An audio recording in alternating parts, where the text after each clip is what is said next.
আসসালামু আলাইকুম। আমি আজকে মেহেরপুরে ঘুরতে যাচ্ছি। তো মেহেরপুরের সৌন্দর্য আপনাদেরকে দেখানো হবে। তো মেহেরপুরের সৌন্দর্য আপনারা দেখুন এবং উপভোগ করুন। আমি আছি এখন বামমন্দি বাস স্ট্যান্ডে, বাসের অপেক্ষায় দাঁড়িয়ে আছি। তো এখানে অনেক মানুষ দাঁড়িয়ে আছে। এটা বামমন্দি বাস স্ট্যান্ড। এখান থেকে আসলে মেহেরপুরে কুষ্টিয়া থেকে মেহেরপুরের বাস আসে। তো বাস আসতে দেরি করছে, সবাই দাঁড়িয়ে আছে এখানে। তো যাত্রীরা এখানে, স্টুডেন্ট আছে, অনেক কর্মজীবী আছে, তারপরে বিভিন্ন কাজে, নানান কাজে ব্যস্ত মানুষ আছে। তো তারাও মেহেরপুর যাবে, সবাই এখানে দাঁড়িয়ে আছে এই স্ট্যান্ডে। তো সবার কাজ আছে। আপনাদেরকে মেহেরপুর ঘুরিয়ে ঘুরিয়ে সব কিছু দেখানো হবে। মেহেরপুরের যে সৌন্দর্য আছে আপনাদেরকে সব কিছু দেখানো হবে। মেহেরপুরের সৌন্দর্য আপনারা উপভোগ করবেন এবং আমার ফেসবুক পেজ এবং ইউটিউব চ্যানেলের সাথে থাকবেন। এখানে এত বেশি যাত্রী দাঁড়িয়ে আছে যে একটা বাসে জায়গা থাকবে না। এখান থেকে এই টাইমে, অর্থাৎ 9টা, 9:30 এই টাইমটায় এখানে অনেক ভিড় হয়। আপনারা দেখছেন যে মেহেরপুর বাসের কি বেহাল দশা। এই যে দেখেন বামমন্দি বাস স্ট্যান্ড থেকে তো মেহেরপুরে যাইতে হলে এমন ভিড় হয়। তারপরেও আবার লেট করছে বাস আসতে। তো এই জন্য অনেক দেখেন যাত্রী দাঁড়িয়ে আছে এবং যাত্রী এই ভিতরে দেখেন, ভিতরের পরিবেশটা। তো অনেক যাত্রী আছে, এখানে গাড়ি দেওয়ার দরকার। আমি দরজার সামনে দাঁড়িয়ে আছি। আসলে অনেক জ্যাম এবং প্রচুর যাত্রী উঠছে। এই টাইমে অনেক যাত্রী এই বাসে উঠে। তো দরজার সামনে দাঁড়িয়ে আছি। প্রত্যেকটা মানুষ কর্মব্যস্ত এবং স্টুডেন্ট আছে। তো তাদের কি দশা দেখেন, এই যে উপরে, ছাদের উপরে গেছে, তাদের উপরে অনেক ছেলেরা আছে যারা স্টুডেন্ট এবং যারা কর্মজীবী এবং যারা কাজে যায় তারা আছে। আর এই যে যিনি বললো যে আধা ঘন্টা পরে গাড়ি, উনি হচ্ছে এইখানকার স্টাফ। না, এইখানে আর নাই, একটা জন থাকবে। দেখেন এখনো কিন্তু যাত্রীরা আছে। আর এইভাবে উঠতে পড়া মানে বাসে যাচ্ছি, ওই স্টাফ বলছে যে এখনো 200 যাত্রী যাবে। তো বাসের ভিতরে জায়গা নাই। দেখেন 200 যাত্রী, তো 200 যাত্রী যাবে একটা বাসে। যদি 200 যাত্রী যায় তাহলে কি অবস্থা হবে বাসের, চিন্তা করতে পারছেন? তো এই যে বাসের ভিতরের অবস্থা দেখেন, এটা হচ্ছে বাসের ভিতরের অবস্থা। আর এই যে বাইরের অবস্থা, এখনো মানুষ ওঠার জন্য দাঁড়িয়ে আছে, এখনো জায়গা পায় নাই। তো বাস ছেড়ে দিয়েছে,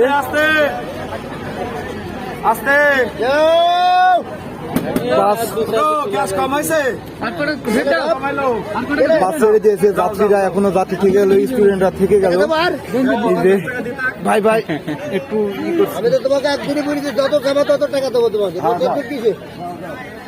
স্টুডেন্টরা থেকে গেল, স্টুডেন্টরা যেতে পারলো না। তো আর উঠবে না জানতে। এই যে দেখেন ঝুলে ঝুলে যাচ্ছে, আবার ছাদের উপরে উঠছে।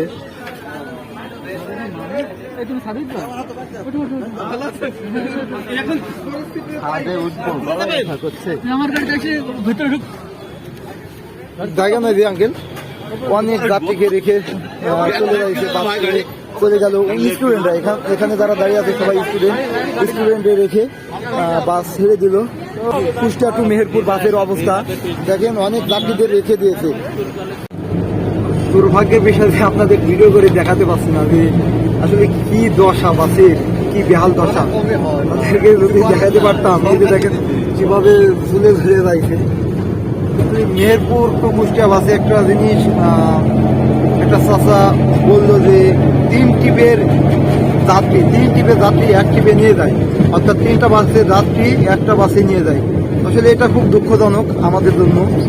আমরা তাদের কিছু টাকা বেশি পাওয়ার জন্য যে তারা এমন ধরনের কাজ করে থাকে, 3 টিপের যাত্রী এক টিপে নিয়ে যায়। যে দেখেন, আপনাদেরকে দেখাই যে ভিতরের কি অবস্থা, বাইরের কি অবস্থা। বাইরের অবস্থা দেখেন বুঝে আছে,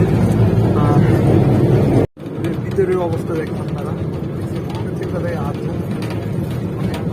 যাত্রী এখানে খুব কষ্ট করে যাওয়া লাগে। আমরা আছি গাঙ্গি বাজারে দেখেন যাত্রীদের অবস্থা। আসলে অনেক যাত্রী, এই টাইমে অনেক যাত্রী হয়। এখানেও বাসের জন্য অপেক্ষা করেছিল। দেখেন স্টুডেন্টরা দাঁড়িয়ে আছে, বাসে অনেক যাত্রী, এই কারণে তারা যেতে পারলো না। দেখেন অনেকজন দাঁড়িয়ে আছে, গাঙ্গি দেওয়ার জন্য। তো যেতে পারলো না, যাত্রীরা দাঁড়িয়ে থাকলো এবং বাস ছেড়ে দিল। অনেক যাত্রীরা এখানে থেকে গেল। আর বামনদিকে দেখছে যে যাত্রীরা ওখানেও দাঁড়িয়ে আছে এবং এখানেও থেকে গেল। খুব কষ্ট করে পিছনে দাঁড়িয়ে আছি, তো আপনারা সামনের দৃশ্য দেখেন। আসলে যাত্রীদের নিয়ে কি বেহাল দশা। পিছ থেকে সামনে কোনো দেখানোর পরিস্থিতি নাই, এত পরিমাণ বাসের ভিতর খুব কষ্ট করলাম। অবশেষে মেহেরপুর চলে আসলাম। তো এখন আমাদের গন্তব্যে যাব ইনশাল্লাহ। আপনাদেরকে মেহেরপুরের সৌন্দর্য দেখানো হবে। আর বাস থেকে মানুষ নামছে, দেখেন কি পরিমাণ বাসে মানুষ হয়েছে। যে বাসে অনেক যাত্রী হয়েছিল দেখতে পাচ্ছেন, এবং বাসের ভিতরে আরো যাত্রী আছে। তো এখন আমি আমার গন্তব্যে যাব। আমি আছি 14 জেলাগুলোর ভিতরে একটি জেলা মেহেরপুর জেলা। তো আমি আপনাদেরকে বলেছিলাম যে মেহেরপুর জেলার সৌন্দর্য দেখাবো। তো আমি এখন মেহেরপুরে বড় বাজারে দাঁড়িয়ে আছি।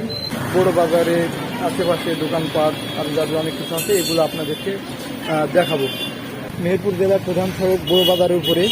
এখানে দুই পাশে আপনারা দেখে থাকবেন যে রাস্তার উপরে দোকান আছে। আর এখন তো দুপুর টাইম, এই জন্য দোকান খুব কম বসছে ফুটপাতে দোকানগুলা বিকেল হলে জাঁকজমকপূর্ণভাবে বসে। এবং আপনারা দেখে থাকবেন কয়েকটা দোকান, এখানে ফলের দোকান আছে। তারপরে এই যে এখানে ফলের দোকান, ফুচকা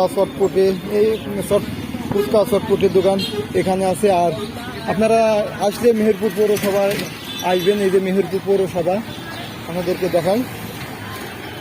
তো আপনারা যারা আসবেন মেহেরপুর পৌরসভার ভিতরে আসবেন, মেহেরপুর পৌরসভার ভিতরে সৌন্দর্যটা আপনাকে দেখাই।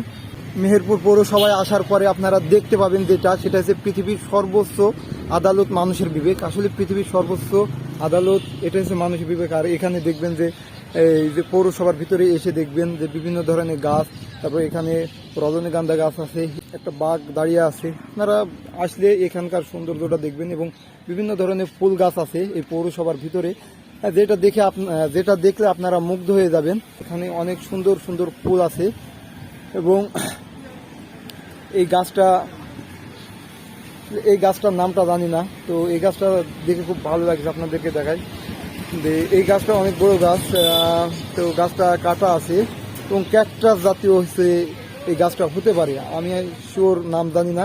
অনেক সুন্দর এই মেহেরপুর পৌরসভার ভিতরের জায়গাটা। এবং আপনারা যদি আসেন তাহলে মেহেরপুরে এখানে আসবেন এবং বিভিন্ন ধরনের ফুল দেখতে পাবেন। পৌরসভার ভিতরে আসলে বিভিন্ন ধরনের ফুল, তারপরে বিভিন্ন ধরনের ফুল দেখতে পাবেন। আবার এখানে কিছু বক, এই যে বক দাঁড়িয়ে আছে, ওইখানে হরিণ আছে। তো এগুলো আসলে দেখতে পাবেন পৌরসভার ভিতরে সৌন্দর্য। এদিকে আরো ফুল গাছ আছে। তো পৌরসভার ভিতরে ঢুকতে বাম পাশে অনেকগুলো ফুল আছে এবং ডান পাশে অনেকগুলো ফুল আছে। আর এখানে লেখা আছে বাগানের ভিতরে প্রবেশ নিষেধ, ফুলের গাছে হাত দেওয়া নিষেধ। নদী রেখে দিয়েছে পৌরসভার ভিতরে, অর্থাৎ এটা দেখানোর জন্য রাখছে। এবং ওই যে এখানে একটি কুমির আছে। তো এইগুলা আপনারা পৌরসভার ভিতরে আসলে দেখতে পাবেন। তো মেহেরপুর যারা ঘুরতে আসবেন তারা অবশ্যই পৌরসভায় আসবেন এবং মেহেরপুরের পৌরসভার ভিতরে যে সৌন্দর্য আছে সেটা উপভোগ করবেন। মেহেরপুর পৌরসভা থেকে বের হয়ে মেহেরপুর সরকারি বালিকা উচ্চ বিদ্যালয় মেহেরপুর, এই বালিকা উচ্চ বিদ্যালয় দেখবেন। এবং এখানে বিভিন্ন দেওয়ালে বিভিন্ন কিছু লেখা আছে।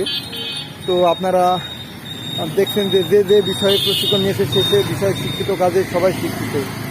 তো এই দেওয়ালে বিভিন্ন কিছু লেখা আছে। এবং রাস্তার পাশ দিয়ে দেখেন যে কাপড় চোপড়ের দোকান বসছে এবং ওখানে কুসরের জুস পাওয়া যায়। তো এইগুলো আপনারা দেখতে পাবেন। এবং ব্যস্ততম শহরে আপনারা দেখে থাকবেন যে অনেক গাড়ি ঘোড়া চলাচলকারী, কিন্তু এখানে খুব কম। এখানে আন্টি দোকানে বসে আছে এবং এখানে বিভিন্ন কিছু পাওয়া যায়। আমি আছি শহীদ ডক্টর শামসুজ্জোহা পার্কে। আর এখানে আছে শহীদ মিনার, শহীদ ডক্টর মোহাম্মদ শামসুজ্জোহা পার্কে এই শহীদ মিনার, এই যে এটা শহীদ মিনার।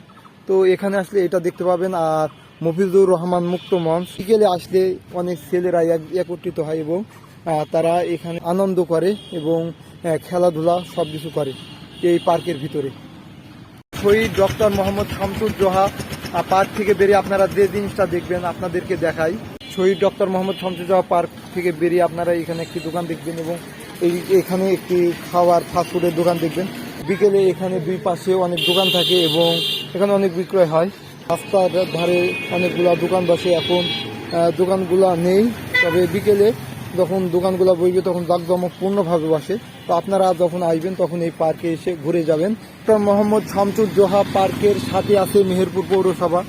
এই যে মেহেরপুর পৌরসভা দুই সাইডে দুইটা সুন্দর প্লেয়ার আছে, যেটা আসলে মনোমুগ্ধকর প্লেয়ার, এবং রাত্রে এই প্লেয়ারের সাথে লাইট দেওয়া আছে। এই লাইটগুলো রাত্রে জ্বলে, অনেক ভালো লাগে দেখতে। বড় বড় শহরগুলোতে রাস্তার পাশ দিয়ে দেখবেন যে ফাস্টফুডের দোকান, বিভিন্ন ধরনের দোকান দেখতে পাবেন, কিন্তু মেহেরপুর জেলায় আসলে খুব কম ফাস্টফুডের দোকান, তারপরে বিভিন্ন ধরনের দোকান। তবে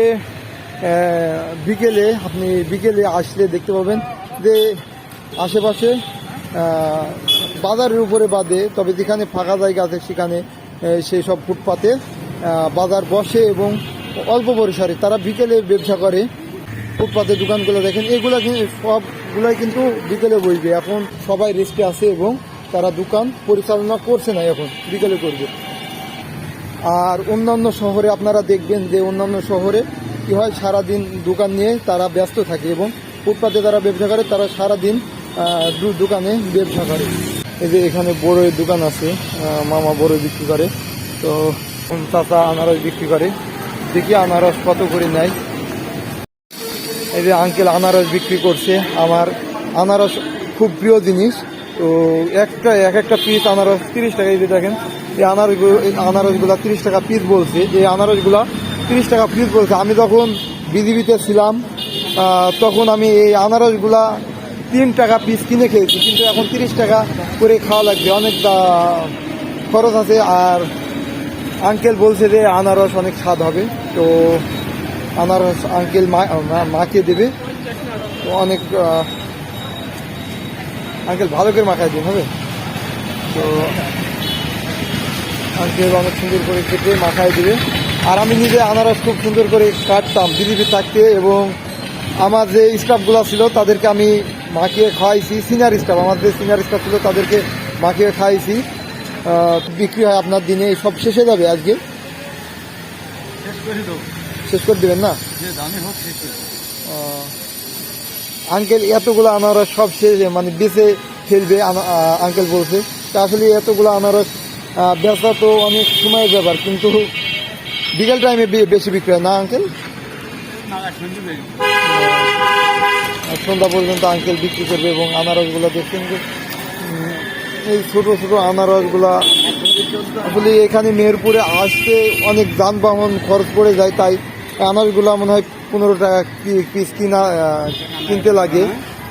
তো আঙ্কেলদের তো লাভ ছাড়া, আঙ্কেলেরা তো লাভ করে বিক্রি করবে আনারস। আঙ্কেল আর একটা কথা বলছে যে এইগুলা হচ্ছে এমনি নিলে 4টা 100 টাকা এইগুলা, আর এইগুলা হচ্ছে 5টা 100 টাকা। এই যে এইগুলা হচ্ছে 5টা 100 টাকা, আর এগুলা 4টা 100 টাকা। তো যদি ছিলে নেয় তাহলে 30 টাকা করে, মাখিয়ে খাওয়াবে তো এই জন্য 30 টাকা করে নেবে। তো এখানে অনেক খরচ আছে। আঙ্কেলের ওই মশলা করতে গেলে অনেক খরচ আছে, তাই আঙ্কেল একটু বেশি দাম নিচ্ছে। তো আপনারা যারা নেবেন আনারস, যারা সিলে নেবেন না তাদের জন্য আঙ্কেল রাখবে 4টা 100 টাকা আর 5টা 100 টাকা, অর্থাৎ 20 টাকা পিস, 25 টাকা পিস। তো আঙ্কেলকে টাকা দিলাম, 50 টাকা নোট দিয়েছি। আঙ্কেল তার টাকা রেখে আমাকে টাকা ব্যাগ দিবে। আমার বাসা মোমিনপুর আঙ্কেল, মঠমোড়া ইউনিয়ন, গাংনী থানা। আঙ্কেল আমাকে টাকা ব্যাগ দিল। তারপরে এই যে দেখছেন যে এই মশলা, আঙ্কেলের খরচ আছে এই মশলাতে, সেই যে মশলা দিয়ে মাখিয়ে দিচ্ছি। তো আসলে মশলা দিয়ে খেতে আনারস খুব ভালো লাগে। আমি নিজে অনেক বিজিবিতে যখন ছিলাম তখন আমি মশলা দিয়ে মাখিয়ে খেতাম, তো আনারসগুলো অনেক ভালো লাগতো। আনারস আমি যেখানে পাই সেখানে কিনে খাই, আনারস খুব ভালো লাগে, আমার কাছ থেকে অনেক ভালো লাগে, তাই এখানে দেখে আনারস কিনে নিলাম। এবং এই যে আঙ্কেল মাখায় দিচ্ছে এখন। তো আপনারা দেখছেন যে এই যে আনারস আঙ্কেল মাখায় দিচ্ছে। তো আনারসের স্বাদ যেমন আমি জানি না, তবে দেখি।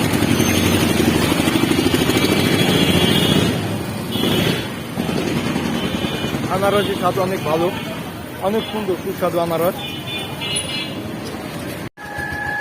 তো আঙ্কেল যে কথা বলছিল যে আনারস অনেক স্বাদ, আসলে আনারসগুলো অনেক স্বাদের এবং আমি আনারস অনেক পছন্দ করি।